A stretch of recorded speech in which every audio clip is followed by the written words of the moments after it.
A very good morning, everyone, and welcome you all to AABN's 121st weekly webinar series. I'm so impressed at the turnout for the session on a Sunday morning when we usually wake up to a laid-back agenda-free day. But as you all know, we at AABN have been trying to transform this phase into a productive phase by presenting to you a gamut of technical and business experts and seasoned speakers to talk to you about upgrading core skills and competencies relevant to changing times and future challenges. So at the outset, I owe each of you a big thanks for logging, and I assure you that the next 1 hour is definitely going to be a rewarding experience with useful takeaways for us. Yes, I'm saying this with confidence because such is the profile of our guest speaker today. Today, it is widely acknowledged that to achieve global decarbonization, the world's economy needs to reach net zero greenhouse gas emission by 2050. Decarbonization of the economy seems to be a race against time, undeniably. 2030 is a critical milestone to achieve that requires us to undertake actions now. Organizations are bringing climate change, action, and decarbonization to the corporate agenda forefront. As an increased number of enterprise target carbon reductions, buy renewable energy, and activate the value chain toward net zero, ambitious climate change action and decarbonization strategies continue to emerge across the world. Energy efficiency has a pivotal role to play in tackling climate change. And considering the rising level of emissions, decarbonization of energy and achieving energy efficiency has become urgent than ever before. Though achieving these targets in the near future might seem challenging, it is practically possible to achieve them with the support of coordinated efforts, collaborations, and active energy management, etc. In today's webinar, Mr. Padmanabhan will analyze the current status, targets for the future, and help you embark on your journey to achieve climate action and energy decarbonization targets. I have the pleasant duty of welcoming and introducing Mr. Padmanabhan at Radical Vision for a Decarbonized Energy Efficient India, an interactive business networking session. Mr. Padmanabhan was the former program director of the South Asia Regional Initiative for Energy and senior energy advisor for USAID, India's bilateral program. He has served in the World Bank, Washington, D.C. as an energy efficiency specialist and was a visiting fellow with the King Abdullah Petroleum Studies and Research Center, Riyadh, Saudi Arabia. He has over 4 decades of experience in the design of national and regional energy efficiency and demand response programs, power sector reforms, regional energy integration, energy water nexus, clean energy, and energy access projects, including the planning and establishment of national and regional centers of excellence in energy efficiency. He is the founder member of the CIA Green Business Center, the Alliance for Energy Efficient Economy, India, and former trustee of Altech Foundation, a Bangalore-based NGO devoted to sustainable development. He was a member of the Climate Investment Fund, sponsored international expert group tasked to select countries to accelerate coal transition, which was announced at COP26 at Glasgow, UK. Mr. Padmanabhan is the author of a pioneering book titled First Fuel, India's Energy Efficiency Journey, published by Macmillan in July 2021, that recounts the evolution of energy conservation and management in India since the early 70s and provide approaches to mainstream and capture the benefits of clean energy solutions in the country to mitigate greenhouse gas emissions and address climate change. Mr. Padmanabhan is the recipient of several international and national awards in energy management and efficiency. These include the Regional Energy Manager of the Year 2019 award by the United States Association of Energy Engineers, the World Clean Energy Award 2007 by the Swiss-based Transatlantic 21 in global recognition of his achievements in advancing energy efficiency and renewable energy. Recipient of the Hall of Fame Award by the Indian Green Building Council in 2013, the All India Power Award in 2010, the Energy Professional Development Award 2008 by the Association of Energy Engineers India. Mr. Padmanabhan taught at the School for Advanced International Studies, Johns Hopkins University, Washington, D.C. He has a BE in Mechanical Engineering from the University of Madras, a postgraduate certificate in fuel efficiency from NPC, India, and diploma in energy management from UCTI HRA, Rome, and ILO, Torino, Italy. He lives with his wife in Pittsburgh, USA, and has a second home in Bangalore. Without further delay, I would like to open the floor to Mr. Padmanabhan, whose hard-hitting experiences are bound to inspire and guide you. Once again, a very warm welcome to you, Mr. Padmanabhan. We are truly privileged to have you deliver the special address today. Over to you, sir. Thank you, Gopi, for your warm words. I'm truly privileged myself for having been invited. And I must recognize my good friend and NIT colleague, Shanmugamurthy, for having introduced me to AABN and persuaded you folks to invite me. I only hope that the faith reposed by Murthy on me is redeemed to some extent after this talk. I must admit, I have been a fan of AABN of late. It's quite revealing and really fascinating to listen to a wide range of issues on various subjects, ranging from health, which I listened to last week, to history, to a bit of politics, to technology, of course, and much of it has been very, very informative. Let me begin by taking off from some of the points that you mentioned, Gopi.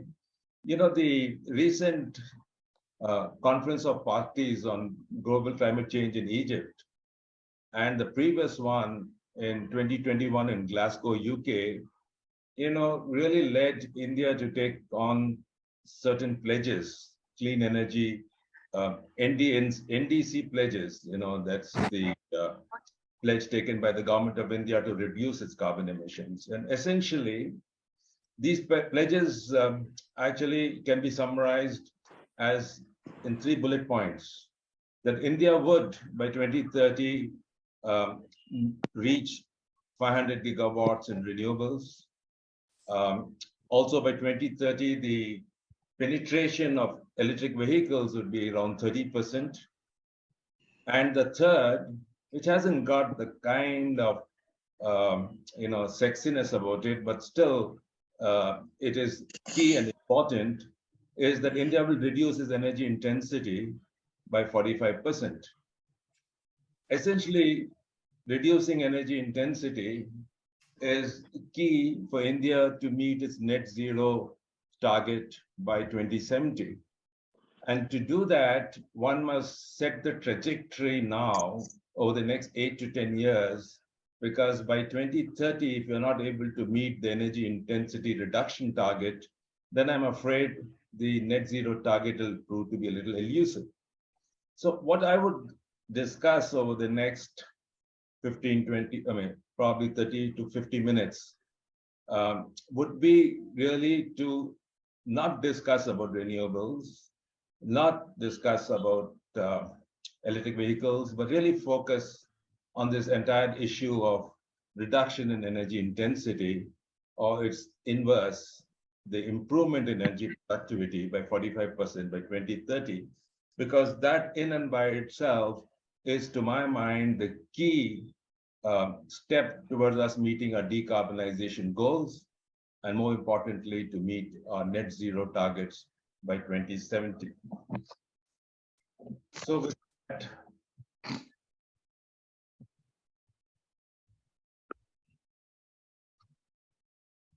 well, the outline of my talk would be energy efficiency, evolution, and trends in India.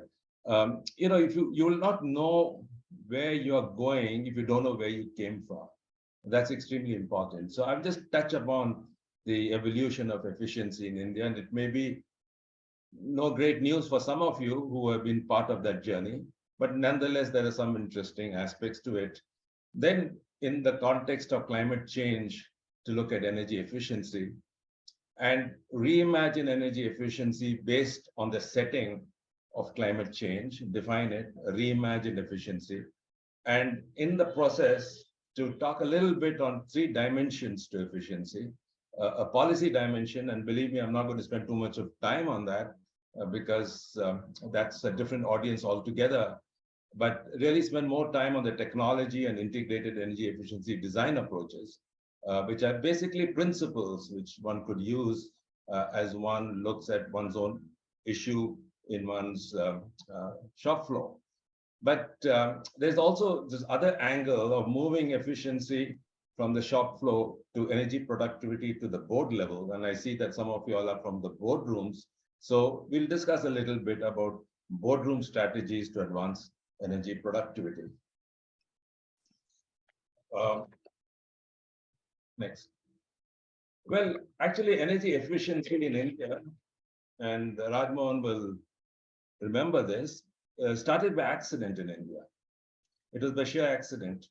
It was the corporate sector in Mumbai in the mid 60s, and it was the textile corporate sector, which was in a bit of a quandary. And the quandary was because the reliable supply of coal from Bengal, Bihar through railways was very questionable for two reasons. The number of wagons available were very few, and there was shortage of wagons all the time. And number two, probably more important in a sense, was that these wagons had to negotiate the steep hills of the Western Ghats, and there were a lot of accidents. So coal supply to textile industry in Bombay was not very reliable. And apart from all of that, coal requires a lot of space. Space was a premium at Bombay. So the textile industry was looking for alternatives. At the same time, there were two refineries in Bombay. And I know there are participants from Burma Shell, Bharat Petroleum, earlier Burma Shell, and Hindustan Petroleum, which is earlier Esso. These two refineries were in Chembur in Mumbai, and they had excess heavy bottoms of furnace oil, and they thought to themselves, why dump it somewhere? Why not sell it to textile industry? But there was a problem. Indian industry at that point in time, and some of you will be surprised, had no idea as to how to burn fuel oil. They had very little experience in it.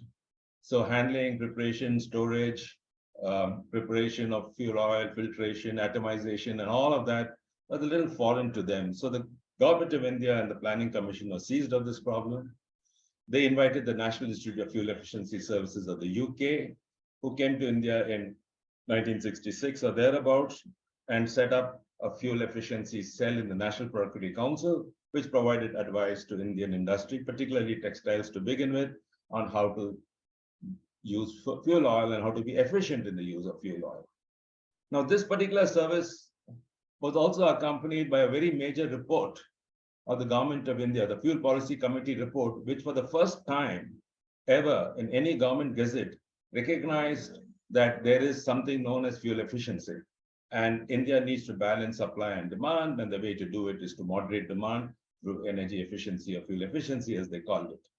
Now, this service of the NPC and the recognition by the Government of India that something has to be done on fuel efficiency held us in very good stead in 1973 when the oil price hike took place, where oil conservation became the urgent need in the country at that time. So the NPC was asked to team up with the oil companies, Indian Oil, Bharat Petroleum, Hindustan Petroleum, and establish the Petroleum Conservation Research Association. And I happened to join the PCRA those days in 78, 79, and provide fuel efficiency services to Indian industry. And around that time, I think it was in the early 80s, when the Ministry of Industry recognized the major role that industrial sector could play in energy management and conservation. So they looked at industrial energy conservation as a strategy, and the term energy conservation began to be used over the word fuel efficiency till then, because conservation embodied not only technology and practices, but also value systems and stuff like that. And it was, I think, in the mid 80s, the term energy efficiency came into vogue. The energy audit function began to fructify in the country and became a lot more sophisticated. And by the time 2000 rolled along, India had a fairly robust energy efficiency program, at least in the large organized sector of industry. The MSMEs had not really jumped in, but industry and the large organized sector, which many of you represent, had embraced energy efficiency. And it was in the mid 2015 or so, the term energy productivity began to be discussed in certain boardrooms. And now today, the term energy decarbonization or carbon decarbonization is becoming the talk of the town. So that has been the evolution from fuel efficiency to energy conservation to energy efficiency to energy productivity. And now moving from energy productivity to net zero, decarbonization, and so on. But it all started as an accident, and I thought I should mention that in passing. Now, why is energy efficiency important to India to meet its decarbonization targets and to meet its net zero goals? You see, this was a study, and there have been several studies after that, but this just exemplifies what some of us have been discussing, is that if, oh, sorry.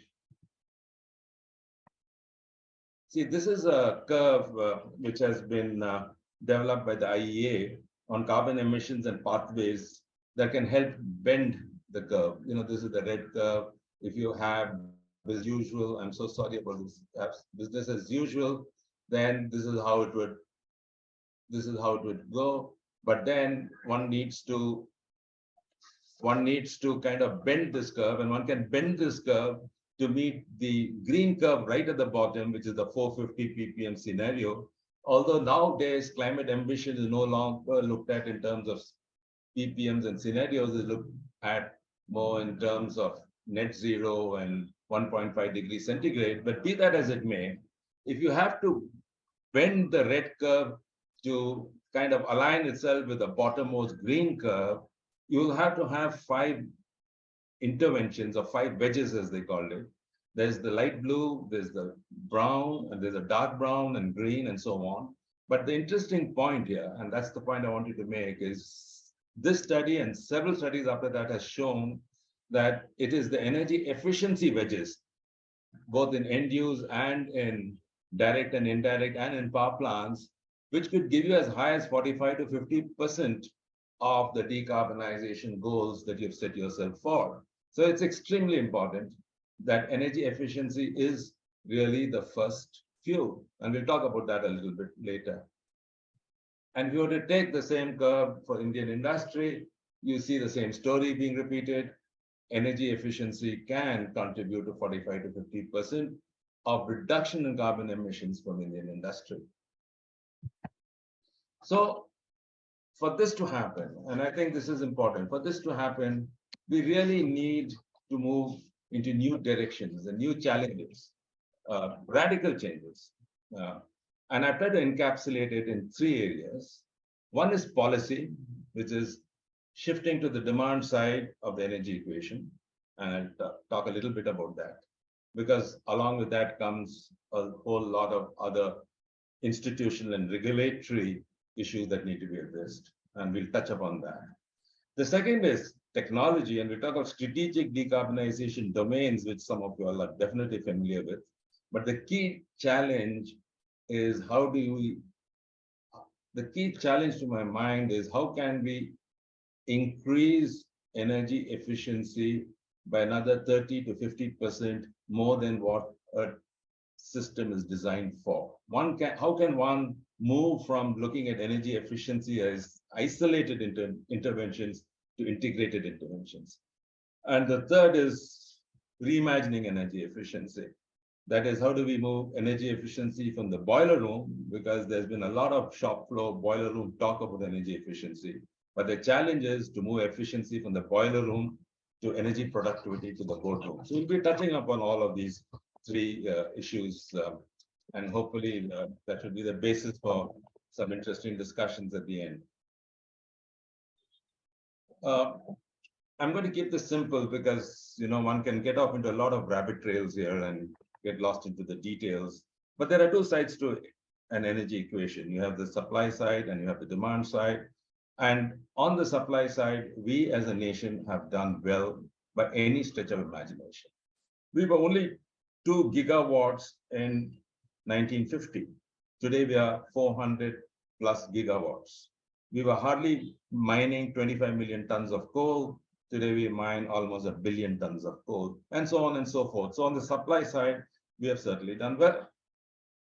However, the supply side orientation has been very inordinate, very unbalanced. We spend a lot of time on the supply side, a lot of resources on the supply side. We have what is known as sequential planning on the supply side. And we have to move from sequential planning to more of integrated planning or symmetrical planning. What do I mean? See, if you look at the demand side, there are a lot of interventions which are possible, which are under implementation, and in some cases have been implemented at scale. Things like LEDs, HVAC systems, green buildings, industrial high efficiency motors, and so on and so forth. But the key question one needs to ask is it cheaper to save a megawatt of power on the demand side as compared to generating an equivalent megawatt of power on the supply side? And if indeed it is cheaper, then how do you know it is cheaper? So what that leads to is that we need to move from what I call a sequential planning, where we look at generation separately, transmission, distribution, end use, to symmetrical planning, or what is known as integrated resource planning. Now, integrated resource planning is something which has been discussed, but has not been regulated, has not been part of policy. And what it really boils down to is that if a utility were to put up or has a demand for 1,000 megawatts, should they put up a power plant of 1,000 megawatts, or should they go in and actually save 1,000 megawatts from the grid? And do we have systems to enable that to happen? Do we have systems like bidding for conservation, et cetera, et cetera? So that's one major policy dimension that needs to be explored. Another major policy dimension is that we have to reposition the energy efficiency administration, if I might say so, in the government. It cannot be part of the supply side ministries. It has to have an entity of its own. It has to be separate. The reason being that energy efficiency or a demand side establishment, if it's nestled within a supply side ministry, it'll never get the attention. So there is a question of repositioning it, and where should it be positioned, and so on and so forth. So that's a second institutional kind of a change. The third change, which I think follows from number one, is that if efficiency can save you as much, if not more, energy than what supply could save you, and at a lesser cost, then efficiency is like an energy resource. It's no different from coal, oil, etc. So the entire policy has to be that efficiency is not just an embellishment, not an icing on the cake, but it is an energy resource in and by itself. So I think that's a very important point, and it's really a mindset point. So we have a ministry for power, ministry of coal, et cetera, but we don't have a ministry for efficiency. So that tells you a lot. Okay, now let me move to heart of what I'm trying to discuss, because I think we have moved away from some of the policy dimensions. And essentially, this is based on the chit chat I had with some of you before we started this session. And I found that many of you are really from the chemical industrial sector. Although Gopi did say there were a number from the MSME sector. So essentially my talk will be relevant to both these sectors, which are really in one sense, two ends of the spectrum, the MSME sector and the chemical process industry. We all know the problems in the MSME sector. Antiquated designs, small capacities, managements which don't have the ability to, understand and implement some of these measures, labor which is not necessarily well trained. Having said all that, the most important thing is access to finance. So we know these issues. And indeed, those issues pervade any discussions on productivity improvements, including energy productivity improvements in the MSME sector. Now, in the chemical process industry, when you're talking about decarbonization, this is the sector where it is the hardest to abate sector is here. It's not, energy efficiency is not going to deliver it. There are other constraints which exemplify the chemical industry sector. For instance, and you know this better than I do, that a fair amount of energy doesn't come from fuel, but comes from feedstock. We also know that there are certain temperatures required in processes which cannot be met through electricity, but will have to continue to be met by fossil fuels. We also know that recycling of, for instance, the whole entire issue of recycling is extremely important for the chemical process industry. So there are some issues which are very distinct to the chemical process industry, which we need to consider. Now, having said this as a background, if one were to look at the strategic interventions in Indian industry, whether it be MSMEs or whether it be industrial sector, there are 4 quadrants to what I'm saying. The quadrant number 1, and I'm not going to spend any time on this really because it's really something which is passé and well known, is what I call as quick hits. And these are housekeeping measures, etc., etc. Quadrant 2 is must-dos. And this is where Indian industry largely is, the entire area of looking at end-use efficiency in isolation in silos, efficient motors, waste heat recovery, insulation, all of that is now well understood in Indian industry at the shop floor level and have been implemented, but they have been implemented isolated measures. But where you're knocking on the door is in quadrant 3, which is integrated designs. And these are integrated designs of pumping systems, piping systems, lighting processes, heating, HVAC, pinch point analysis, and all of that. And I'll be talking a great deal about this because this, I think, has resonance in the chemical process industry. And of course, the 4th one is transformational technologies, the entire issue of digital manufacture, the entire issue of nanotechnology, circular economy, which again has major applications to the large industrial sector. But I might not have the time to talk about transformational technologies. But I would leave you with this point as far as MSMEs are concerned, that MSMEs are silent bystanders. Oh, I'm so sorry about this. MSMEs are silent bystanders as far as all these 4 quadrants are concerned. They haven't really been able to implement quick hits. Must-dos are there in part. Integrative designs is still out in the future. Transformational technologies is again. The industries are really now moving towards quadrant 3. The entire issue of pinch point and heat integration and so on and so forth is really quadrant 3. And it'll be useful to kind of bounce some thoughts and ideas on how do we make quadrant 3 really center stage. Because quadrant 3 will get you an extra 30 to 40% more energy savings, more than what a system has been designed for. And this is energy savings available with some changes, no doubt, but can be implemented because that's a logical conclusion when you move from 2 to 3. So let's go to the next one. Now the question is, and I'm being a little fundamental here, so forgive me about it, but I think it's important to kind of understand this because I said my talk will be on principles and not so much on case studies because that's, as I said, fairly well known that A and B have done whatever they had to do and saved energy.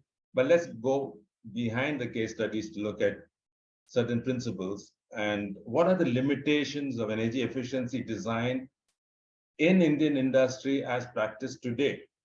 So what are the limitations as they relate to individual technologies?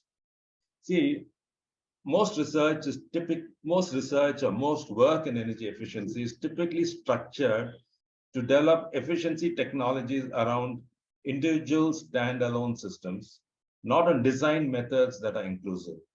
So let's observe the limitations of energy efficiency in this graph. We have on the y-axis, I'm afraid to touch it because it keeps jumping, but anyway, we have on the that's just what I thought. We have on, I will probably not touch it. I'm sorry, because the moment I touch it, it keeps jumping to the next slide. And that's a little, disarming for me and for you, I'm sure. We have on the y-axis the marginal cost of efficiency improvement, meaning the marginal cost of every additional or incremental energy savings. It's as you can see, the curve is reasonably steep. And hence the marginal cost of the next incremental savings is greater and greater. and so on. On the x-axis, you have the cumulative energy savings. Now, we know from economic theory that assumes diminishing returns for situations like this. In other words, the more efficiency we seek to obtain, the more steep is the marginal cost of the next increment of savings. And it comes to a point, we reach a cost effectiveness limit and we stop. We stop at a point when the incremental cost of the efficiency investment is greater than the marginal value of the unit energy saved. And this happens in every end-use efficiency measure, which is seen in isolation and which we do not consider the upstream and downstream impact of that measure. As the next slide will show, integrative design often leads to what I call as expanding results. And you'll get a further additional savings at a lower marginal cost of incremental savings, which means that integrative design will punch a hole on this cost effectiveness limit. And I think that's where the crux of it. How do we tunnel through this cost effective limit or the cost barrier? That was the barrier that held us back when we looked at the prohibitive incremental cost of energy savings. It can no longer be a barrier if you can follow an integrative approach. So what does this mean? Let me give a very quick example. Now, we're all familiar with thermal insulation. So how much thermal insulation in a pipe does one need to reduce heat losses? The design approach is to choose the thickness of insulating wool that will repay its marginal cost of investment from the present value of the saved marginal heating energy. This is the least cost method to find out what is the least cost of least thickness of insulation. But this approach that is individually designed and individually stylized to look at insulation technology only omits the capital cost of the boiler, omits the capital cost of the burners, ducts, pipelines, auxiliaries, and so on. And if one were to look at cheaper alternatives to the steam heating systems such as thermic fluid heater or heat pumps, etc., the energy savings potential of these technologies will be far greater at a lower marginal cost of incremental energy savings. In my talk, I'll give further examples, but this is just the theory behind it. So, don't get put out by the theory, it's just an economic theory. Now, before we get into examples, which I thought might be of interest, I'll keep these examples simple. It's important to kind of look at barriers to integrative energy efficiency design. Now, the first point, which I'm kind of repeating myself, is that we optimize individual parts with little thought to the interactions, and that yields poor results. So we don't look at the upstream and downstream impact of an energy efficiency measure. These energy efficiency designs tend to disassemble design problems into the discrete pieces. The point I'm making, that we look at it in silos. And it goes on and on. But the last one is interesting because there's another element to it, and that is the factor of safety or ignorance issues. I used to have a mentor in the National Product Council, and I think Rajmohan will remember him, P.R. Srinivasan, who used to call it factor of ignorance. And basically it works this way. You have a plant engineer who needs, let's say, an electric motor, and he would choose a motor of, let's say, you need a 2.5 horsepower motor. And then he goes to the design engineer, and the design engineer wants to be safe about it and doesn't want any failure. So he says a 3 horsepower motor, and then he goes to the stores, and the stores doesn't have on the inventory a 3 horsepower motor, but they have a 5 horsepower motor, and then a 5 horsepower motor is installed, and it continues to operate at part load, inefficient, and so on and so forth. And everyone supports their decision, saying it's a factor of safety and measure, but actually, as PRS often used to say, it's a factor of ignorance. And that kind of exemplifies at least the human side of why we need to go for integrated energy efficiency design. But more seriously, it's really the other issues that I talked about. Now, there are a number of case examples, and this is a laundry list of integrative energy efficiency design approaches, and I shall describe a few. I don't have the time to go through all. The purpose, as I said, and I'm repeating myself here, is to enunciate the principle and a bit of the theory. This should help get one started in incorporating something similar in your facilities. The first is big pumps, small pipes. And I recall one of the participants is working in a plastic pipe manufacturing facility. So this might be of interest to him.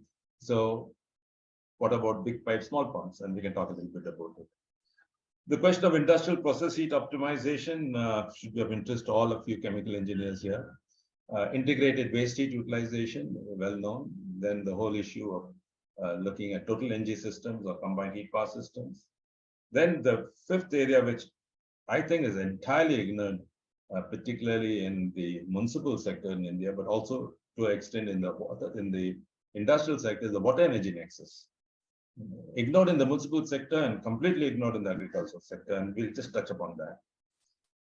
And then something which is interesting for building designers, lighting optimization and chiller optimization. So I'll kind of go through a few of these to the extent that time permits me. So the first one is big pumps, small pipes, and whether we can live with big pipes and small pumps, and what is the theory behind it without really losing you as an audience, but basically getting the point across. See, how do I begin here? See, if one looks at pipes and pumps, there are two fundamental equations that govern fluid flow. One is the Darcy equation on water head losses, and the Darcy-Weinbach equation on friction losses. The Darcy equation basically states that head loss due to flow reduces as pipe diameter increases, whereas the Darcy-Weinbach equation says that friction loss in a pipe falls as the fifth power of pipe diameter.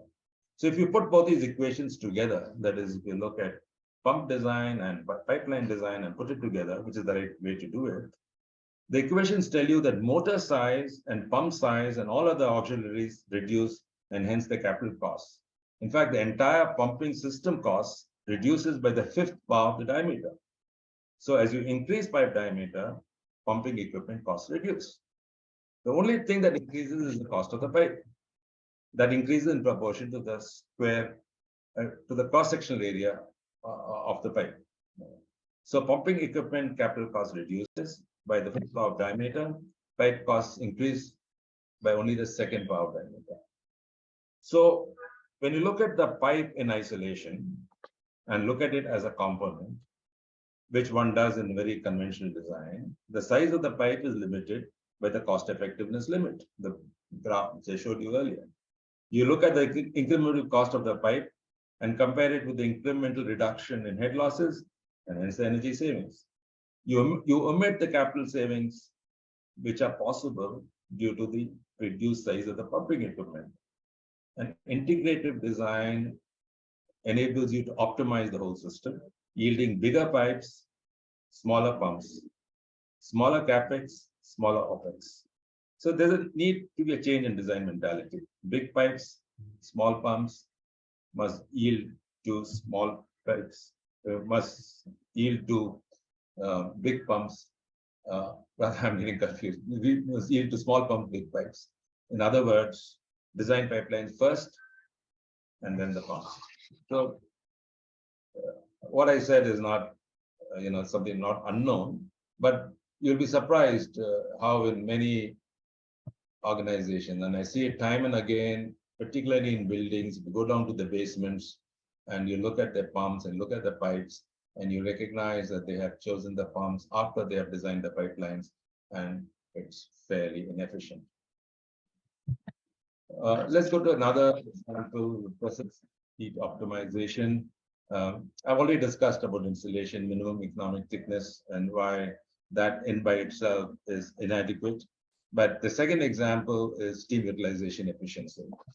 And we have an example of a plant which has condensate return, fast steam utilization, heat, water generation. And the question we need to ask is, what is the impact of the steam utilization efficiency program? What is the upstream impact of it? The boiler is connected, no doubt, with the process, but are they technologically integrated? That's the point. Are they technologically integrated? They may be physically connected, but are they technologically integrated? So let's kind of look at this a little more carefully. So this is a plant. I've kept it as simple as I can. It has a steam boiler with a maximum continuous rating of 15 tons per hour. It has pipelines which are totally uninsulated. So I took the extreme situation. Generates dry saturated steam of 10 tons per hour at 150 psig. You draw out 3 tons per hour of steam for process for preheating water. And then you use the remaining 7 tons per hour in a process dryer, indirect heating to, let's say, dry cloth or something like that. And all the condensate is drained out. So any steam engineer, and there are many of you there, will say that this is an awful design and one needs to kind of rework it. So what do? I mean, you have condensate return, you have flash steam recovery, etc., etc. And that is self an improvement. But in the process, what happens is that you will have a reduced pipeline size because you're now only generating 7 tons per hour of steam. You can go for a smaller boiler of 10 tons per hour instead of 15 tons. You have a flash vessel which can flash steam and use it at low pressures. You have the complete condensate return, and your only other real intervention on energy is your feed water pump. So this is a whole system thinking and exploits connections between different parts of a process, the boiler, pipeline, pump, etc. So essentially, integrative design optimizes the entire system as a whole instead of parts in isolation. A very simple example, maybe too fundamental for many of you, but I just wanted to get a principle across. This is the case on integrated total energy systems. You have conventional power generation. Its efficiency is essentially around 27% because it's limited by the Rankine cycle Carnot efficiency limitations. And then you also have an industry which generates its steam in a reasonably efficient boiler of about 82%. And you have a system efficiency of 82%, but you have power generation efficiency because you're buying all the power from the grid of 27%. So how can you have an integrated total energy system where you use a single source of energy or single source of fuel to meet simultaneous demands of heat and power, which is the essential definition of a cogen system. And you have 2 different types of cogeneration systems. One is the pass-out condensing system, which is a little less efficient because you're having some condenser losses of 21%, but the overall cycle efficiency could be 61%, as in this example. And then you have back pressure turbine system where all the steam is used for process heat, and you can have high pressure boilers. The only losses are your flue losses, and your overall efficiency is 89%. So the point, the simple point I'm making, and there are various other cycles. You have the Brayton cycle and the gas cycle and so on. But the simple point I'm making is looking at heat and power in isolation as separately means that you have to deal with inefficiencies. Some of it is unavoidable, such as the Carnot cycle efficiency, and some of it is due to the fact that you're using low temperature, high temperature heat to generate low temperature heat for process, and in the process there are certain reversibilities, your second law of thermodynamics. But if you were to combine both heat and power as a single simultaneous output, then you get the advantage of conversion efficiencies being higher than being limited by the Carnot efficiency. So it's a simple point, but a point which needs to be taken. And one can go actually and take this beyond and include trigeneration and quadgeneration and so on, but they're all attempts to integrate various energy sources to meet final end use requirements. And to the extent that you can use a single source of energy to meet multiple end uses, end use means heating, lighting, refrigeration, motor power, all through a single source of energy would probably be the best way to integrate the system. I talked a little bit on water energy nexus, and a point that has, I think, now not been understood entirely by industry as I would think they ought to be. Because I just did an assignment for the Electric Power Research Institute a couple of years back, which looked at the global status of the water energy nexus, and was surprised that you know, sector has not able to integrate water and energy, and they're able to generate savings both in water and energy to the extent that the potential exists. Now, almost 10 to 30% of energy in process industry is used in conveying, pumping, heating, and processing water. So water energy nexus is important. You need energy for water because you need the steam cycle to generate power, and for that you need water. And you need water for energy, as I said, whether it's hydropower or whether it is the steam cycle. And you need energy to pump water, to process water, and so on and so forth. So the interactions are fairly well known. But what is not probably being practiced sufficiently is the fact that the water energy nexus has not been able to generate that amount of interest as an important decarbonization measure. Now, this is particularly true, for instance, in the agricultural sector. And I'm kind of going out of syllabus here because I was not planning to talk about the agricultural sector, but that's a sector I've spent a fair amount of my time in looking at.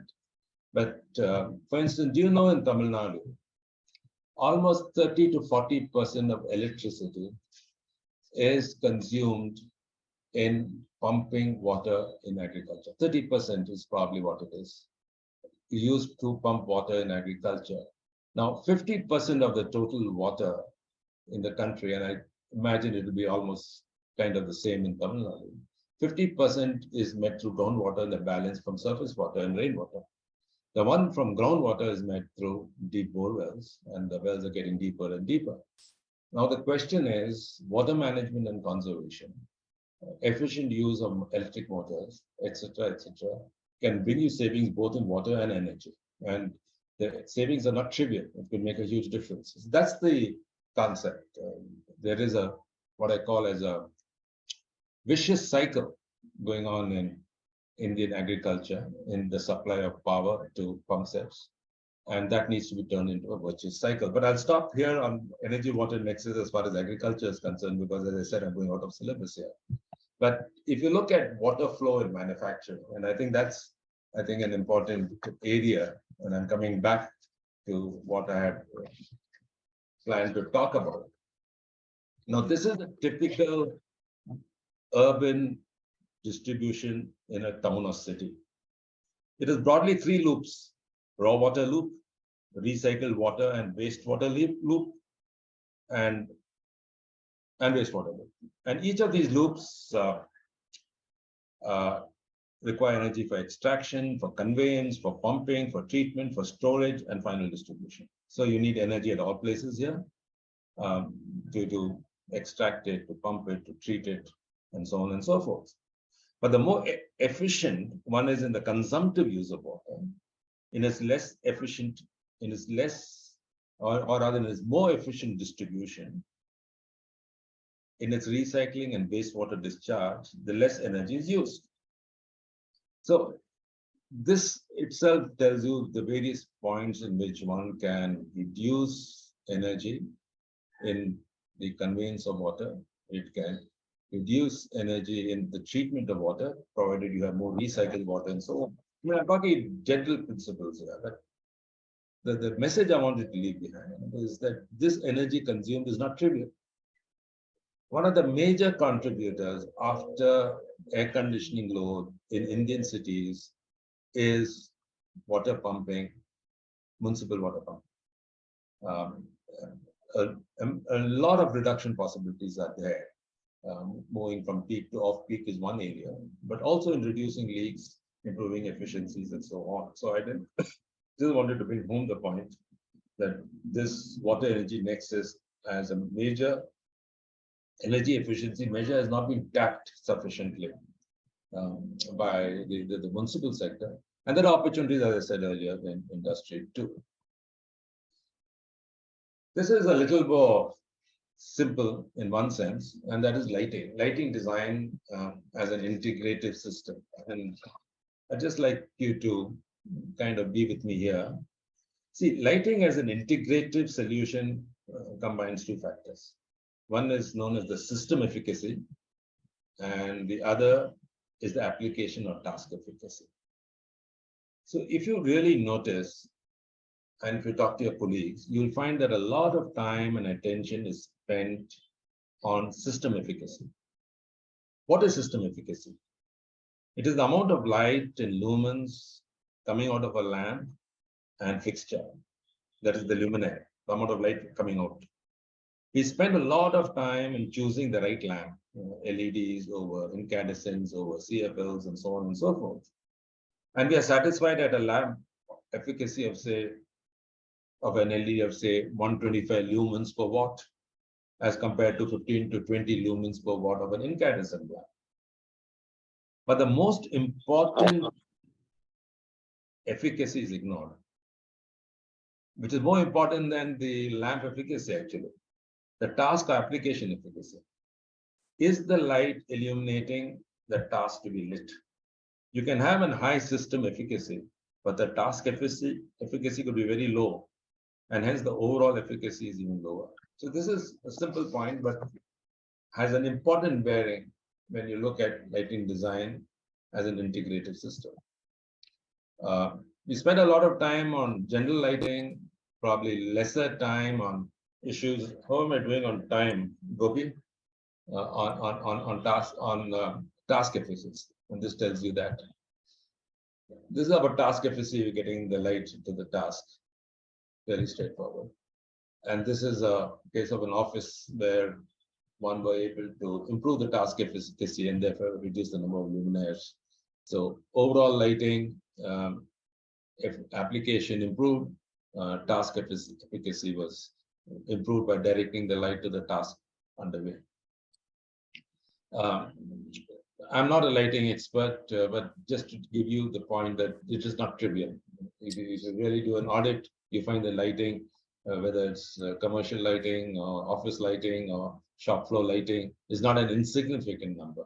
But if one were to look at it through the lens that I mentioned, task efficacy versus general system efficacy, then you find that task efficacy is really very important, and one can actually reduce the number of luminaires by having a higher task efficacy, and therefore reduce the number of reduce the energy consumption thereof. This is a interesting point, and actually this was based on a study which some of us were involved in at some point, and you'll be surprised at this. How much of heat does an incandescent bulb release?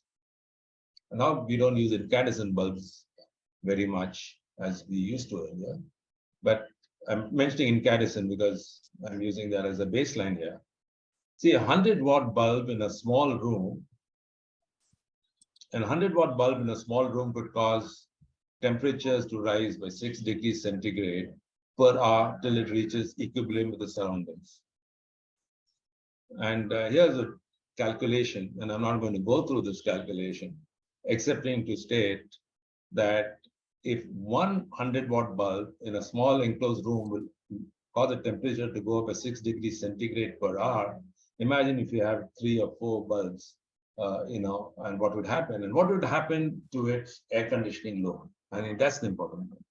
Because if you look at air conditioning as something separate from lighting, then I'm afraid you'll not reap the benefits of changing over from incandescent to let us say LEDs, you'll get some benefit, but the entire benefit will not be there. And the entire benefit is quite a large if you look at it from an integrated point of view. And this is an integrated point of view in a 3-star hotel. Number of rooms of 75, area per room, 300 square feet, lighting load per room, 100 watts.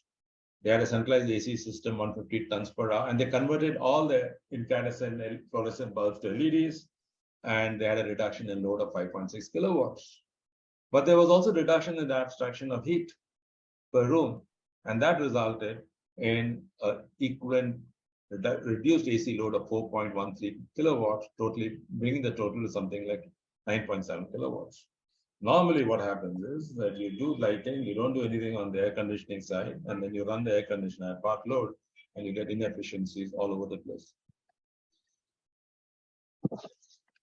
Let me end with a quote, and this quote is by my good friend Amory Lovins, who was the chairman of Rocky Mountain Institute and probably the guru of energy efficiency in the US. Very well known personality, very dynamic personality. I was very fortunate to have met Amory several times in my work with the World Bank and other places. But what he had to say, I think, is very interesting. Designing a window without the building, a light without the room, as we discussed a little earlier, or a motor without a driven machine is like designing a teacup without a saucer. Optimizing components in isolation. Optimizing components in isolation leads to negatively impact the whole system, and hence the bottom line. You can actually make a system less efficient while making each of its parts more efficient, simply by not linking up those components. I think was the real message in the integrated design approach that I talked about. And the last is really the bottom line. If they're not designed to work with one another, they will tend to work against each other. So I think the quotes by Amory, I think, summarize very well what I have been talking for the past hour almost.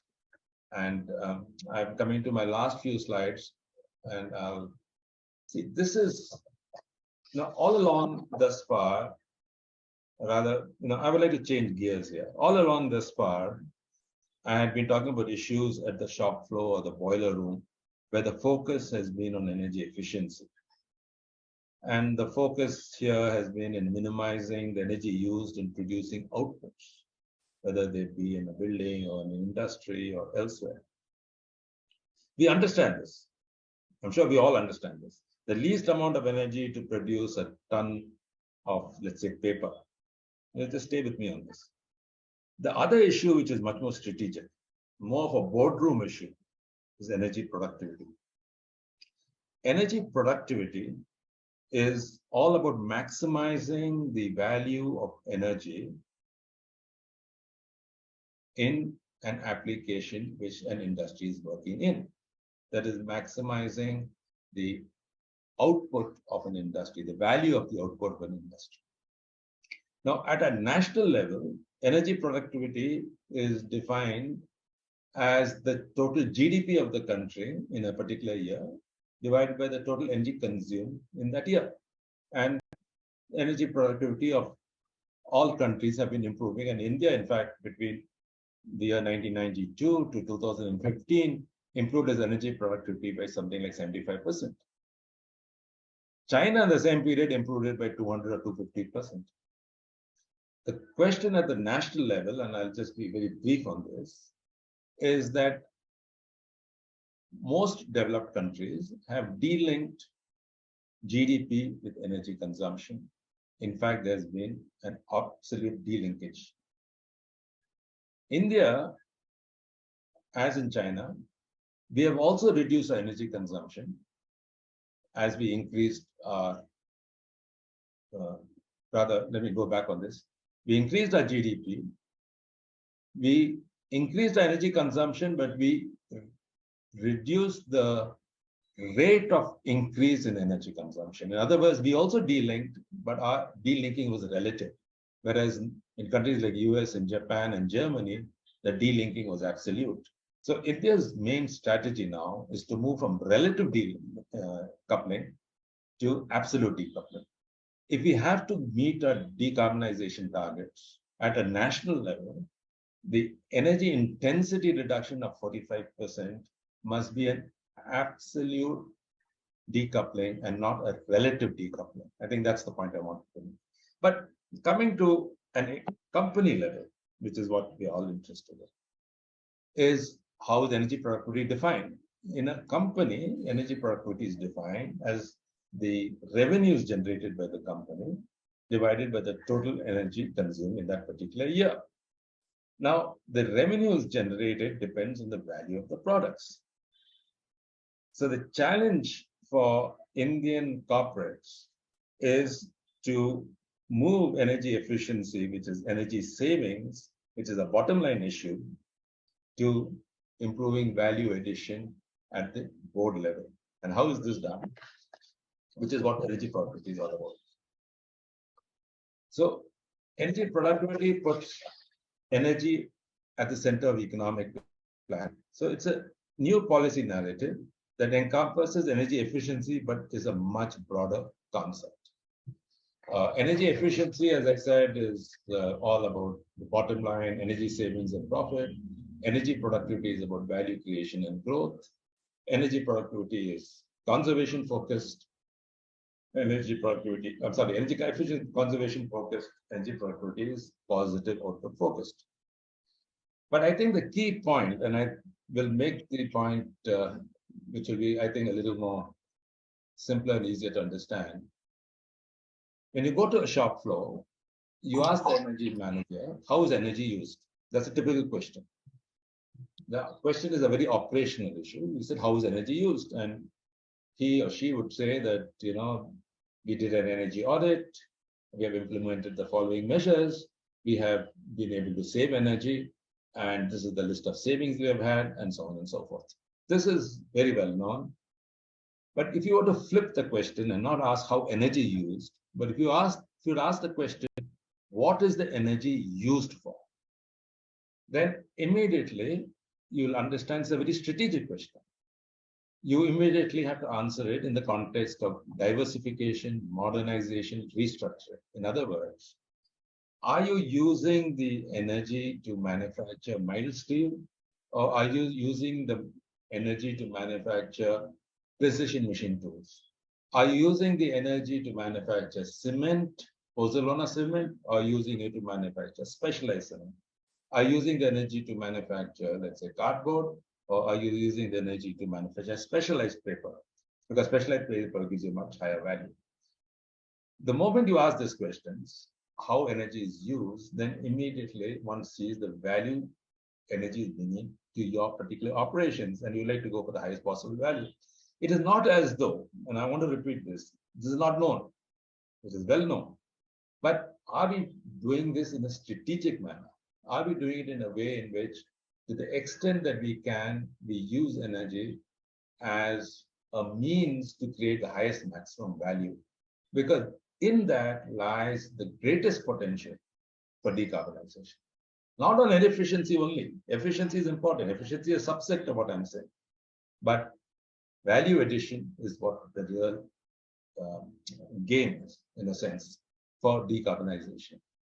In fact, Make in India is a great opportunity to ask this question.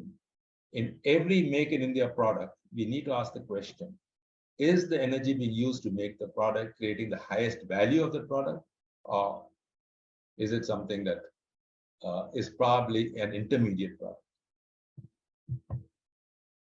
Well, this is exactly what I'm trying to say.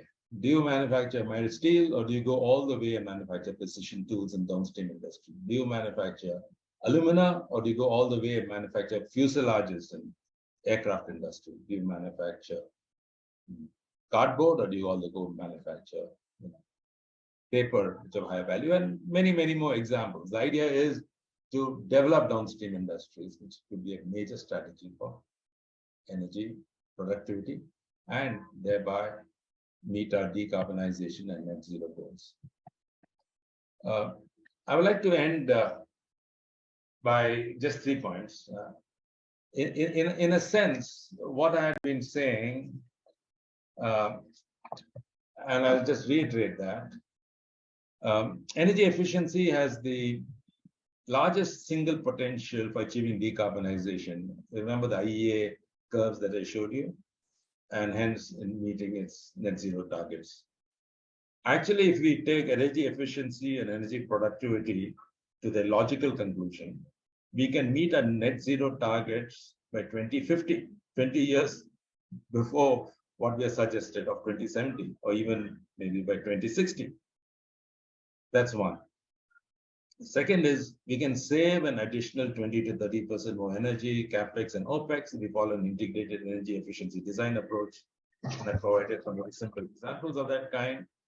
And the third, which kind of subsumes the first point, is we need to move energy efficiency from the boiler room to energy productivity at the boardroom. For this is a focus of our questioning must move from the inevitable query, how is energy used, to what is it used for? And in that query lies the nuggets for decarbonization. So with this, let me end, and I'll be more than happy to answer any questions that you might have. So Gopi, over to you. Yes, sir. Thank you for the fabulous session, sir. We keep the floor open for the question answers now. Participants, you may please unmute and ask your questions, please, one by one. Gopi sir, can I ask? Yeah, please, Pradeep. Yeah, sir, thanks for a detailed presentation. Just I want to highlight what happens here is right now to increase the energy efficiency, what we see in automobile industry, the safety that is compromised. For example, there are vehicles where you have, it is made very light. Like say there are some models, I don't want to name the company, but there are cars which are made lighter, and we can see those cars, the build quality is so weak. Just to increase, because there is a shift from BS4 to BS6, and BS6 diesel engines are, I think, not everyone can manufacture. So those car companies who don't have a diesel driven engines, they have switched back to the petrol driven, but to compensate the mileage or the energy efficiency, or to reduce the cost of fuel, they compromise on the safety and the build quality. So that is where it happens. And as soon as there is a promoting a campaign from government saying that we are going for energy efficiency, immediately this campaign they turn to business. So that is where when business comes into picture, the technology takes a backseat, and whatever you have in the shelf, people want to move it in the market. So I feel that is the part which we need to curb and bring the technical advance, or if the technical advance needs to be done, it should be done at least 4 to 5 years in advance to the implementation. This is what is my. Now, I think you make a very valid point as far as the transport sector is concerned, for the reasons you mentioned, that one can go in for efficiency by reducing the weight of the vehicle, but in the process, you compromise on its safety. But the response could be that can we use alloy steels, lightweight alloy steels, which will give you the same amount of shock resistance as the current material, and at the same time reduce weight. So it's a material technology issue. So there are trade-offs here, and the trade-off in this case, accidents, is a trade-off that no one wants to really address, but it's a major trade-off. And we as a society should not be compromising the safety of our citizens by just promoting energy efficiency in and by itself. So energy efficiency in and by itself is not going to cut it, because you'll run into situations of the kind that you described. Your point is very well taken, particularly in the transport sector. Very well taken. Yeah. Mr. Gopi, may I? Yeah, please. Padhu, as usual, a very comprehensive technical presentation. I have a suggestion that in future you must bring the lifestyle use of energy and bringing energy modesty, because I find that there's overuse of various gadgets all over the world, and it's kind of coming from the West to us also in a big way. People don't switch off the computers and what have you. So nobody has done, or maybe the work has been done, but I'm not aware of it. How much energy do we use by overuse of, bulbs during the daytime when it's not needed? People are not aware that daylighting is much better than the artificial light. So what's your take on this? How do you bring this into your future presentation? Because this is a neglected subject in my view. I couldn't agree with you more, Niranjan, than what you said. Doing without is the first step in efficiency. Doing without, rather than being efficient in the use of energy, do without energy. But do it in a way that you don't compromise lifestyles. I must mention that when in 73, 74, when the oil price hike took place, in the US, President Carter, who was at that time, they made this famous fireside chat where he asked Americans to conserve energy, basically belt tightening, curtailment, and so on. That didn't go very well because many people said at that time that America did not conserve its way to greatness. And therefore, that entire idea of lifestyle choices didn't get any traction. At the same time, in India, and this is interesting, the first industrial energy efficiency study done by the Ministry of Industry as part of an interministerial working group had various sectoral representatives, aluminium, steel, cement, and so on. And I was part of a ghostwriter for some of these subsectors. But there was one section which said do's and don'ts committee, which is essentially what we can do in terms of saving by changing our lifestyles. So we had a complete section in the ministry.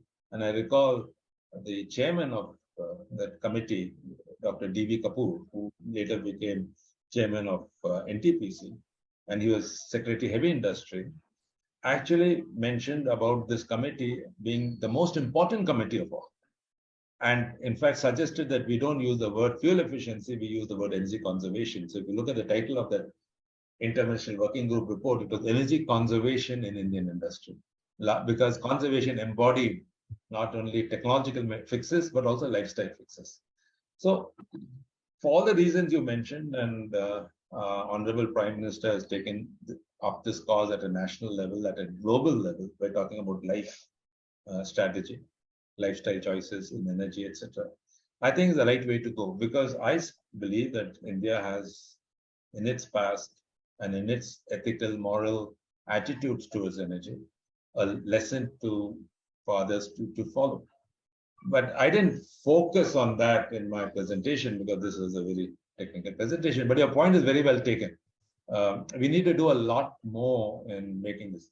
Again, my last point on this is the first few conservation, and this is, the idea just struck me now, Narendra. In 74, 75, when we looked at energy, fuel efficiency, we looked at it from a very patriotic point of view, from an altruistic point of view. Save energy because it will not last forever, blah, blah, blah, all of that. That was the kind of message. And there was messages to various end users, how to save fuel in the kitchen, how to save fuel while driving a car.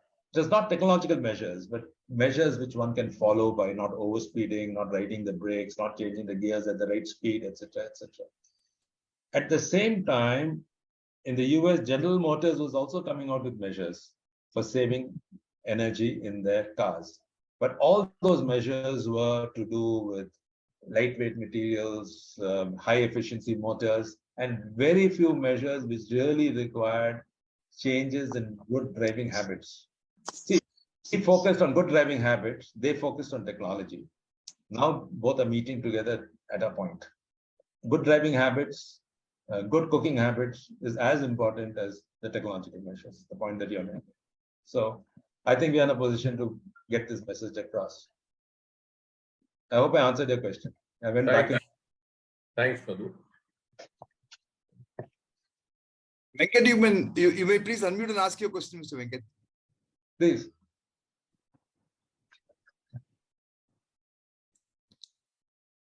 No one from the chemical process industry or the SME sector? Madhu, I have one question. This is Murthy. Yeah. See, you talked about energy savings, etc. It's fine.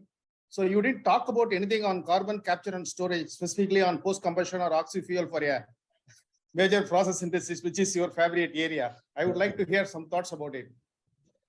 You know, it's a good question, Murthy, and I didn't have the time to talk about it.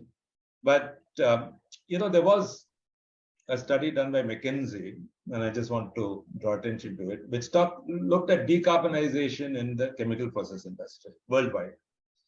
And they came to the following conclusion. They said that carbon emissions from chemical process industry, that is refineries, oil and gas, both upstream and downstream industries, contributes to almost 2% of the total carbon emitted in the world. So they estimated it to be about 950 million tons of carbon a year by all the chemical process industries. And the total counted was 50 gigatons, so that's approximately 2% of the emissions. And they believe that 50% of that carbon emissions in chemical process industry can be reduced. Now that's interesting because when you think about it, if you look at India, what are the ways in which carbon emissions could be reduced in a chemical process industry? Because as I said earlier, chemical process industry has certain intrinsic challenges about it, which is different from other sectors of industry. Carbon is part of the process. Carbon, they are hard to abate emissions in chemical process industry. You don't get the kind of temperatures from electricity as you get from, for instance, from fossil fuels for the chemical process to happen, etc. But having said there are inherent constraints or limitations, there appears to be 4 levers for decarbonization in the chemical process industry. And you talked about one of them, that is carbon capture and storage. But let me talk about the 3 others, which I think is important. I'm glad you asked this question because it gets me to kind of reflect on this chemical process industry. One is the largest carbon emission in the chemical process industry is in steam generation. And in India, it's not such a problem, but if it is, then please correct me. But in countries like Germany, it is an issue where steam generation is in many cases done by coal, and you have to move from coal to non-coal. That is clear. And not only you need to move from coal to non-coal, but what are the non-fossils that you could use for steam generation? And then you have a range of them. You have biomass, you have biogas, you have solar thermal, hydrogen, heat pumps, thermal storage, electric boilers, etc. And each of these are at different stages of the commercial availability today. For instance, solar thermal has high capital costs, but low operational costs. Hydrogen has low capital costs, but high operational costs, and so on and so forth, and others fall in between. But the interesting point, and we'll have to get the potential here, but my sense is 35 to 50%, or maybe I'm being a little more optimistic, maybe 25 to 30% of carbon reduction potential in chemical process industry can come from steam generation, efficient steam generation in terms of energy substitution and so on. That is one. Another 10 to 15% can come from what I would call as heat integration. See, traditionally, in many of these industries, residual heat is wasted, is cooled down for disposal because of the low cost of steam generation, because of lack of technologies such as heat pumps. So can we think of some way in connecting heat sinks and sources, some kind of digital twinning, if I may say so? You have high temperature heat pumps, waste heat is extracted from the heat pump and lifted to a higher level with electricity. This amplified waste heat can be used in processes that require high temperatures, high thermal energy. Then steam mechanical vapor recompression. Waste steam at low pressures is amplified to high pressures with electricity for use as high pressure steam in other processes. Heat separation.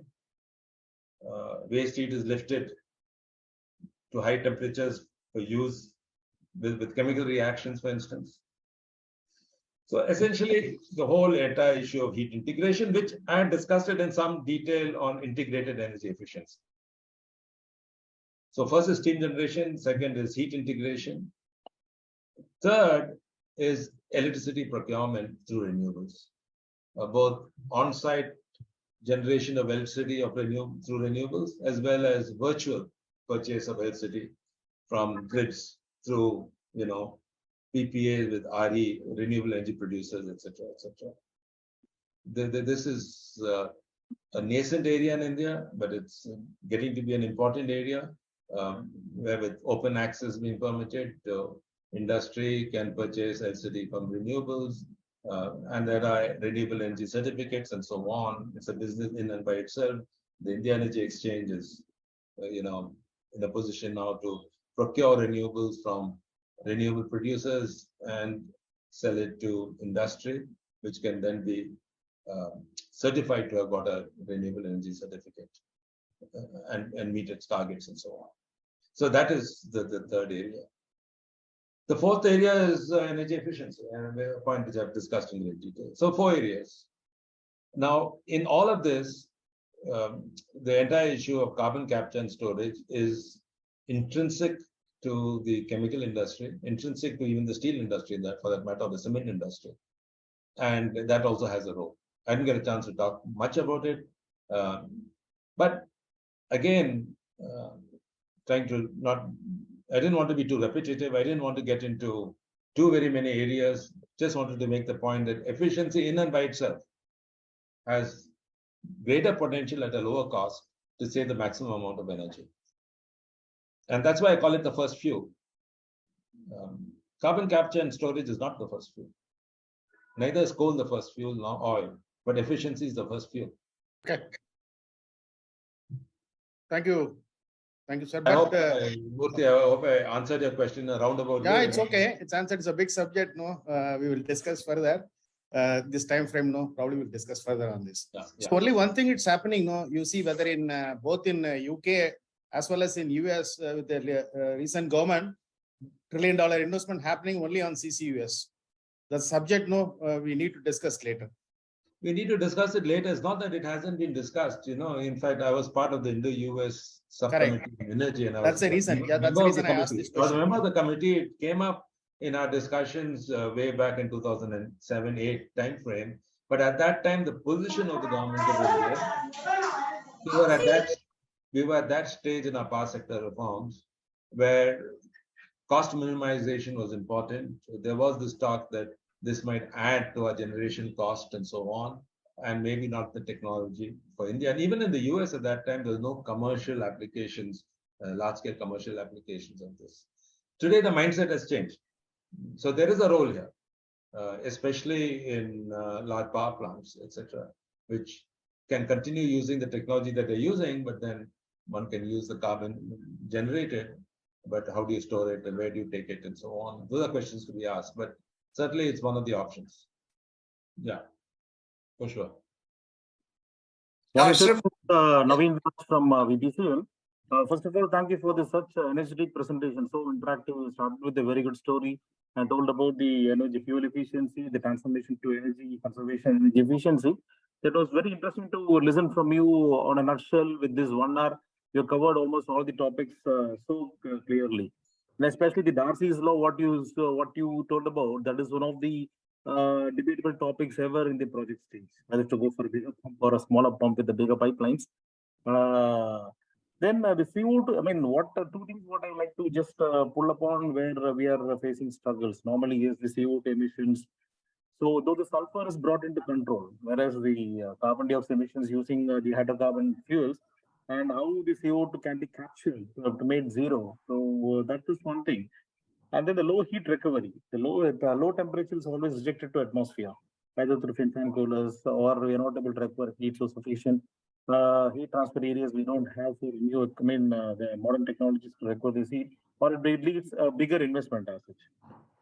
So this is one thing. And if you another thing is if you go to star hotels, you see there is no LED bulbs. It is all the energy conservation. One side it is going in a rapid pace, the other side If you go to any star hotels in India, we see only the candescent bulbs there. Okay, fine. That is on the lighter note, but the low heat recovery and CO2 emissions, which needs to be focused by all industries, I think they are working on it. Any latest things what you know about this? Can you share? Well, you talked about a wide spectrum of technologies, but the one on waste heat recovery, particularly low temperature waste heat recovery, I think its time has come. You would be kind of surprised that among the earliest applications of organic Rankine cycle systems was in India, way back in the 50s. It was actually with the industry here in Bangalore, the National Aeronautical Limited, which put up a 1 kilowatt or 1.5 kilowatt organic Rankine system running on acetone as the refrigerant or the working fluid. I just said it as part of history, but further research was not done, and took a long time before waste heat recovery, particularly for the low temperatures, became a target of opportunity. I don't see any reason why we cannot have low temperature heat recovery applications in the country. We have turbine manufacturers which can make organic Rankine cycle turbines. Heat exchangers should not be an issue. Many of these refrigerants can be made available. Working fluids can be made available in the Indian context, be they ammonia, or be they acetone, or be they anything in between. There are a whole lot of working fluids which one can think of. And these can be made as packaged modular units for temperatures as low as 70 to 80 degrees waste heat. It can then generate a couple of kilowatts, and in some cases even megawatts of power, particularly from applications such as alloy steel plants or cement plants, and you name it, and chemical process industry. To a large extent, the nature of the waste heat is important. If it is waste steam, then that's probably the best, because you get both the latent heat as well as the sensible heat in the steam to be transferred to the refrigerant or to the working fluid. So that should be and could be a target of opportunity. Now, there are the costs involved. Obviously, these things don't come particularly cheap, but it can be done. Now, high temperature waste heat recovery, anything going over 650, 700 degrees centigrade, it will be criminal to waste it. You can use it in a air to heat exchanger, or you can use it to generate low pressure steam and then condense the steam and generate power as a cogeneration system and so on.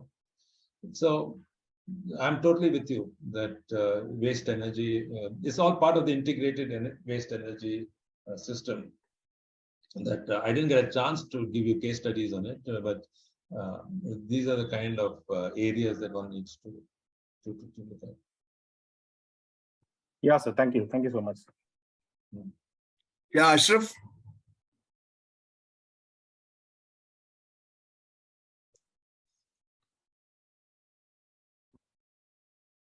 Ashraf, you want to ask a question? Yeah, sorry, I was mute. Thanks for excellent ideas and excellent concept you brought in on a Sunday for us. Quite useful or productive Sunday. Normally my Sundays are very lazy, so today I can claim it's one of the best Sunday of my month. One thing just to talk about the question from the gentleman from Koda Technology.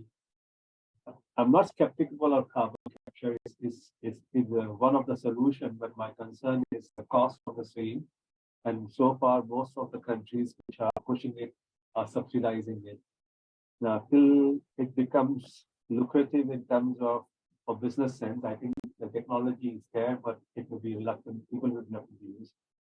Second thing, what I'm seeing in most countries, including India, more so in India, that it seems to be working a lot, but one thing which I believe we have is infrastructure. Like we are building more, better trains, better vehicles, but the infrastructure remains the same. The roads taking me from Mumbai to Surat, the amount of energy loss in this kind of infrastructure is much higher. Do you think there's something which we as a country, but the government will only focus on the country focus. We should be talking about or there should be some changes in the law when the government is trying to implement certain good concepts. A lot of people will not like it when I say, to me, bullet train is fantastic. But it's the first experiment we are trying to do in Mumbai to Ahmedabad is still not done for various political reasons. Do you think there should be a change at the, let's say, legal level where we can make sure people don't delay this kind of solutions happening for the country? Ashraf, are you in Riyadh at this point in time?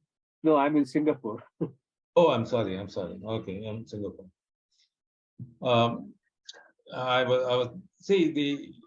I just want to build on your point, because I think what you say is extremely important, talking about meeting our decarbonization targets, net zero and all of that. And that is, how do we make energy efficiency as part of general practice? How do we routinize energy efficiency, both legally, technologically, and this way? As a matter of fact, it's not hard to imagine every activity one can think of, right from mundane activities at home to transport activities to industrial activities, has an energy implication, positive or negative. And more often it's negative because we waste a lot of energy, and in the waste, we have all these problems. Governments do have a role to ensure that these wastages are reduced, but it's just not enough for governments. It's for various entities and institutions to incorporate energy efficiency as part of daily practice. Now, how do you do that? You can enunciate energy efficiency principles for every activity one can think of. And these are principles which can then be followed by designers, by engineers, by architects, and so on. A good case example is the green building movement. Now, the green building movement in India has done well.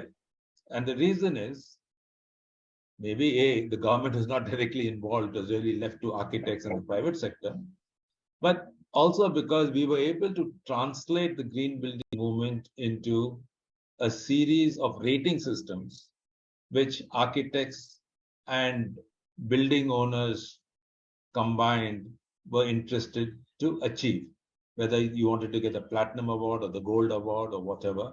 I'm talking about the LEEDs rating, which is very prevalent in Singapore. I think Singapore has its own rating system, and India too has its own rating system.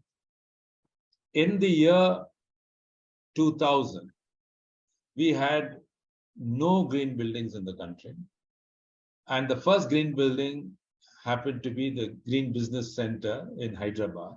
It's a project which I was involved. It was one of my projects in USAID. And this was the first LEED incorporated platinum awarded green building, which won this platinum award awarded by the US Green Building Council. 20,000 square feet, which is not very large.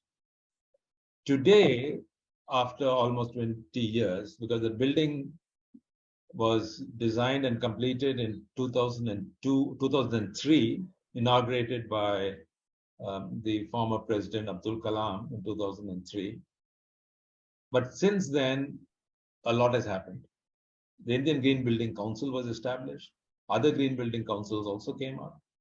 Today, we have something like 10 to 12 billion square feet, that is not billion square feet of green building space. We have about, 6,000 to 8,000 projects in the country and many more. And India is number 2 in the world after the US in green building space. So this was an example which I think can be held up as something that really worked in India, despite and in spite of all the policy issues and problems we have. Of course, the government of India got in with the Energy Conservation Building Code for government buildings, etc. But the sum total of all these efforts has definitely moved the needle on both energy and resource efficiency in buildings. So that's an example which I like to quote. And in fact, in my book, First Fuel, I have a chapter devoted to exactly how this happened, how the green building movement took place in India, the role of individuals and institutions to make it happen. You can prescribe all the policies you want, but you really need movers and shakers who can test, demonstrate, and validate these on the ground. And it was done by the architects in this country. They rose up to the challenge, and it's been done. And today, India has the entire um, this thing value chain for green buildings, design, engineering, materials, and all of that for developing a building which would stand to international scrutiny as far as its financial, technical, and energy performance is concerned. So I'm not sure whether I answered your question, but I kind of explained that there are possibilities that we can showcase and make it happen at scale. I think the important point, and I'm not sure whether it came out in my presentation, is whatever we are talking about has two angles to it, two vectors to it: speed and scale. We cannot do something which will take 10, 15, 20 years. We got only 8 years to get into the trajectory I mentioned, so that we can meet our net zero targets by 2070, for which the trajectory has to be set in the next 7 to 8 years. And for that, you need speed and you need scale. I hope I answered your questions, Ashraf. To a large extent.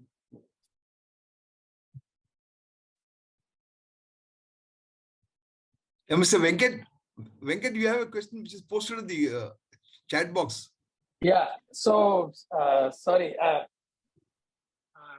posted this question in the chat box. See, basically, we are always talking of energy efficiency and energy productivity, but somewhere, if we focus on consumption of energy per unit time and reduce peak load factors, because the entire system is designed for peak loads.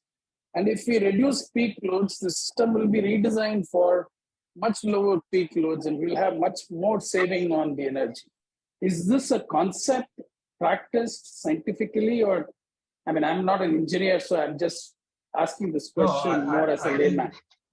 Venkat, I think the non-engineers ask more searching questions than the engineers. The engineers, we get into all kinds of details and lose the track, but the non-engineers do a better job. You're absolutely right.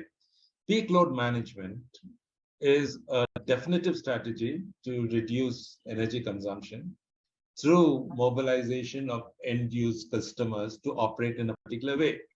Now, one of the major contributors to peak load in India is air conditioning. And they all come together in the evenings, and that's when the load on the system is the highest. And at that time, to meet that load, we have to use very inefficient ways of generating electricity, gas turbines and so on and so forth. And that leads to more carbon emissions. Now, how do we get people to move from operating their processes at peak load to off-peak loads? There are two ways to do it broadly. And you touched upon both indirectly, but I'm just adding some meaning to what you're saying.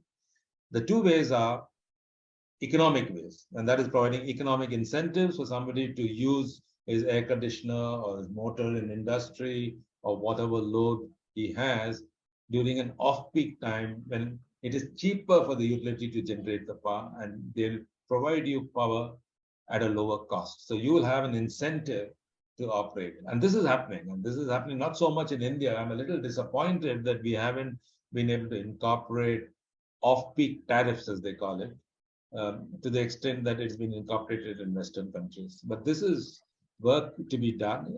I know Tata Power is working on it. Reliance has been working on it in small distribution systems, but it hasn't been accepted as a national practice. But there are options and opportunities. There are constraints too, and we can spend the whole seminar talking about the constraints. But peak and off-peak tariff is an important tool. And you get what I'm saying.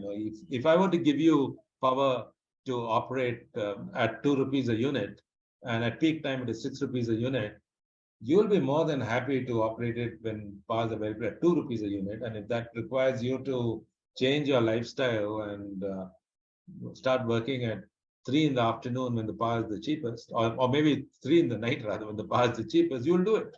Industry will do it. So that's changing behavior through tariffs. The other is technology. And there are technological options and methods to kind of reduce your peak load through better management, better scheduling, better equipment, and so on. And industry is pretty much good at it. See, remember, Indian industry had to perforce operate under conditions which many industries around the world did not have to, particularly the MSME sector. Many a times they got power infrequently, so they knew when to operate and how to operate and so on, because we had a system of supply side management in this country, which was a very refined system, meaning I'll cut your power at a particular point in time. No questions asked. You won't get the power because the system cannot meet the load. I'm saying supply side management is now becoming a part of history. But there was a time when industry had to deal with infrequent supply of power, unreliable power. Now, the question now is more to the demand side of the meter, where customers can be incentivized to reduce their loads through various ingenious methods and get compensated for it. That's what demand side management or demand response is all about. And that is reducing peak load is one of the objectives of a demand response program. I hope I kind of answered this question in a, let us say, in a little simple to understand way, Venkat. But being an engineer, we have this problem communicating with the layman. But I think that's most important. The man on the street has to really be motivated and educated, and you can't do it by sermonizing technical stuff. You have to explain it to them in a language they understand. And peak load management is certainly an area rich with opportunities, and which can be explained even to a housewife. Don't use this particular equipment at 6 in the evening because you've got to pay more higher tariff because you'll get a peak load tariff. But you can do it in the afternoon or you can do it at 3 in the morning. And they change their behavior. Farmers do it all the time.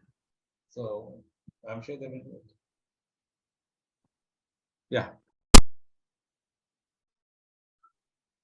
Yeah, good afternoon, sir. This is Kannapiran. Go on, Kannapiran. Yeah. You are talking about the process industries. Besides the possible energy saving, the challenges at the process industry is the environmental handling. Now, the buzzword is about zero liquid discharge. Literally, the chemical industries or a pharmaceutical or a specialty chemical industries spending almost like 20-25% on environmental operations only. So the energy conservation there needs a lot. It also connects with the government policies. Now it is with zero liquid, so we keep making energy in evaporating, then probably passing it through a reverse osmosis with the high pressure pumps, and then recycling, and then finally we are making it wherein sea discharge allows you for TDS, but we don't make it happen. It imposed on a zero liquid discharge. So that's where, though we are saving on the other area, we are draining on this area to meet the legal requirements. As I said, the chemical process industry has very hard to abate constraints. And this is one major constraint. What do you do with waste material?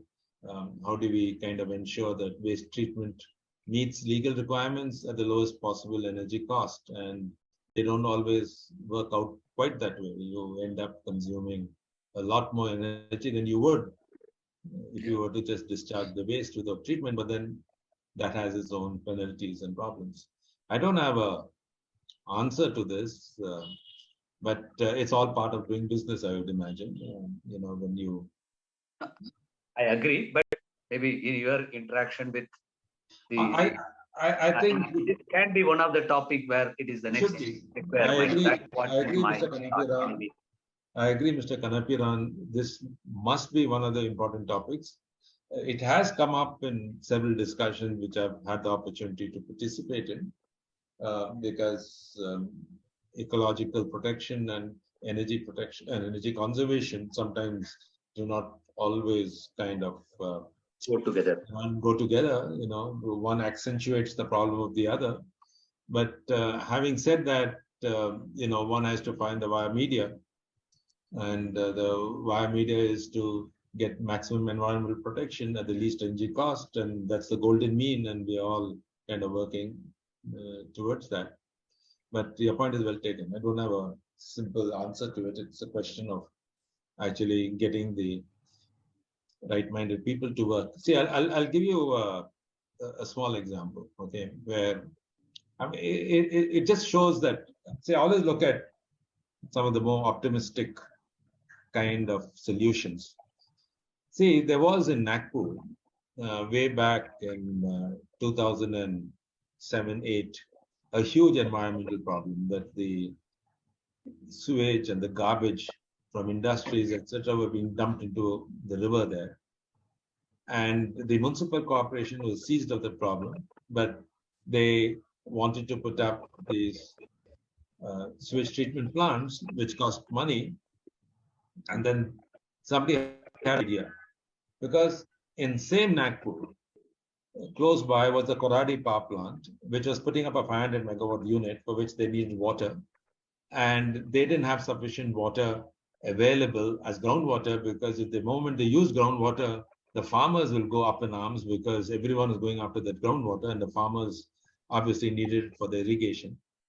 So the municipality actually had a chance to meet with the municipal commissioner, and one thing led to another. To cut a long story short, we said, why don't we treat the sewage water and take it to meet whatever standards it has to be met, and then take that water to the Koradi power plant to be used as cooling water and boiler feed water and so on. That project was supported by the Planning Commission, the Jawaharlal Nehru mission. Almost about 100 or 200 crore rupees was given as a grant, and they raised some money internally. And today, Nagpur has India's largest wastewater treatment plant, which is linked to a thermal power plant. See, so there was a solution which came up, a lot of win-wins all along the way. The water is much more clean. I was in Nagpur last month, so I happened to visit the facility, and it's really quite amazing. I mentioned this, that we need to think in terms of grand schemes of this kind. Yeah. If you understand what I mean, if we can think of grand schemes where demand, supply can be met through these interventions, and these interventions is a win-win for both, then you meet several multi-purpose targets, multiple targets rather. Yeah. So I just not sure whether it's relevant to your question, but just to get you thinking that these are kind of solutions that we need to look at. Thank you. Thank you, sir. Gopi, can I ask? Yeah, please. Talk? Yeah, Gopi? please. Go on, Vishu. Sir, we are into thermal energy storage. We just got a 1000 TRH trial plant for operating the chillers in the night when the delta T is the lowest, and utilizing during the peak time. This is for Ascendas thing. They have 14,000 TRH actually the requirement. So as a trial plant, so we are going to use, we manufacture storage tanks. So we are going to store ethylene glycol in it, and phase change material in balls, and use it in the peak hour, where the tariff is 3 times of solar tariff. So you charge it in the night when the delta T is the lowest, and discharge. So we just landed one project after 4 years of effort. I just wanted to share with you. No, congratulations. This is carbon-free heat generation. That's using solar energy during peak times to, generate solar heat, which can be trapped in your latent heat storage and then used at a later point in time. I mean, this is amazing. See, we are seeing parts of the solution coming up. And this is one part of a solution, not the entire solution. But generation and distribution and transmission of the past is no longer going to be in vogue in the future. What is going to be in vogue is this integrated energy network, distributed generation, storage of the kind you talked about, hydrogen generation, electric power generation through hydrogen, etc., etc. And also thermal power generation through coal, but using it in very high efficient power plants, ultra supercritical power plants, etc. This is all going to come together. And we are seeing it separately. That's why we sometimes do not see the impact that these would have. But a time will come and they'll all kind of get integrated. And it's not going to happen in now, but it needs to happen sooner than later for the reasons we mentioned. But thank you very much for sharing this. I think it's very, very interesting. His name is Vishwanath, sir. Very interesting. Yeah. I'll tell you where we are. The thing is, one is hesitating. Second, one of our Annamalai University, he's the Vice Chancellor of Anna University now, Professor Velraj. After he became the Vice Chancellor, for us to break the barrier was much easier. When he was a professor, he could not break the barrier. And I mean, so on a trial basis, but lot of issues still, like the phase change material storage. Then there are a lot of issues, the rate at which the ice formation, rate at which it melts. So many studies has to be done. And I think we're just scratching the surface. There is so much more to learn. And scratching the surface, but you're developing a product for the marketplace, and that's important. Finally, it should not remain in a laboratory, but it should move into the marketplace and get commercialized. Yeah. And how do we do that? That's where the challenge lies. We got to get it's good that you got the academic institution like Anna University as part of your consortia, but you also need to get the financial institutions as part of it, so that science, technology, enterprise, and finance all come together. If you just get science and technology together, you're not going to get a commercial product. You've got to get the financial institutions into the picture, and that's where some of the challenge lies. And I'm keeping the government out of it for the moment. Not that I have anything against the government, but many of these things will happen just by market forces, and to the extent that we can use market forces. Yeah. But I'm very impressed by what you all have done thus far. Very, very impressive. Thank you, sir. Thank you, sir. Anyone else has a question? Yes, sir. Gopi, sir, may I ask? Yeah, please, Sanjay. Please, Sanjay. Yeah. Please go on, Sanjay. Sir, thank you, sir, for an excellent presentation. You had mentioned about the energy productivity and integrated design and high value industries and high value chains. And also you mentioned about the lifestyle habits, which also need to be changed, and which many Indian, government, etc., they have worked on it. Your memorable quote by Emory Lovins is basically for engineering system, where in the last line it says, if you are not designed to work with one another, they will tend to work against each other. So I was thinking that this engineering systems could also be applied in HR systems, wherein the people, when you are forming a team performance or organization culture, the same holds good, whether it's engineering system or for people. So the integration should also be with people also. So it's more of an observation and some your thoughts on this. No, the observation is right on, Sanjay, and I thought you summarized what I said very well. Clearly, the points that you mentioned after listening to this talk were the key points that I tried to make. See, the challenge always lies in getting corporate sector to embrace energy efficiency as part of corporate strategy, because there are different points of view, etc., etc. Now, one simple way, and there are two simple ways really. One can really think of involving the HR group. See, what is HR really concerned over? They're concerned over human resources, the well-being of their people, the health of the people, the productivity of the labor. That's essentially what they are largely concerned over. They are kind of separate from the technical measures, which are really the responsibility of the plant engineers. Now, there is sufficient evidence to show that in a green building, the improvement in health, the reduction in absenteeism, the improvement in labor productivity is high through efficiency measures, both in terms of, reducing energy, but at the same time making the living ambience more comfortable, which a green building does. There's also sufficient evidence to show that at the shop floor, energy reduction, if done the right way, can improve the working environment there. And therefore, the health of the labor and et cetera, et cetera. These connections haven't been made. What I'm saying is what I call as anecdotal evidence. But Harvard University very recently did a study on the impact of efficiency on the well-being of people in hospitals and in large commercial complexes, etc. And they came out with some very interesting connections between how efficiency improvement also was followed up by improvement in the living standards of the people and the health of the people, etc., etc. There are many angles to it, but they were able to make that connection.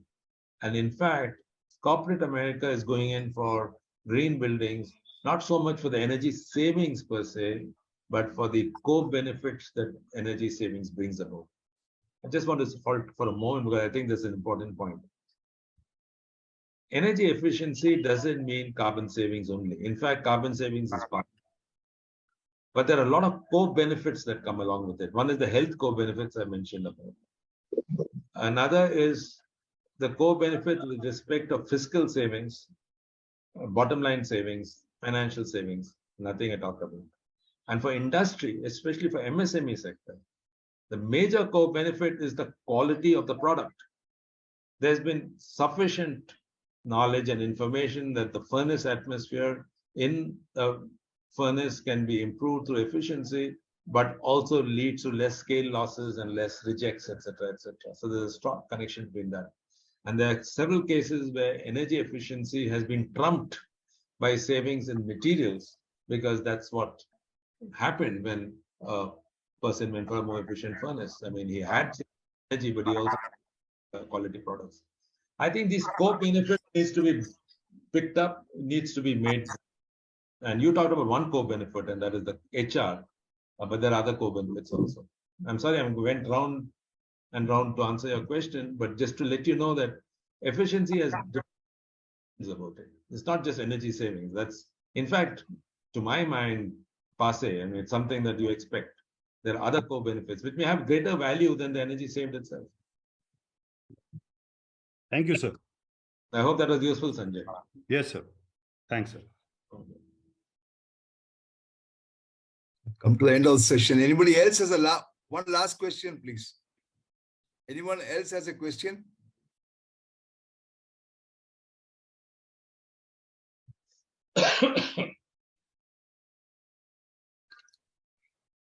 So we're done, sir. Thank you very much. Thank you very much, sir.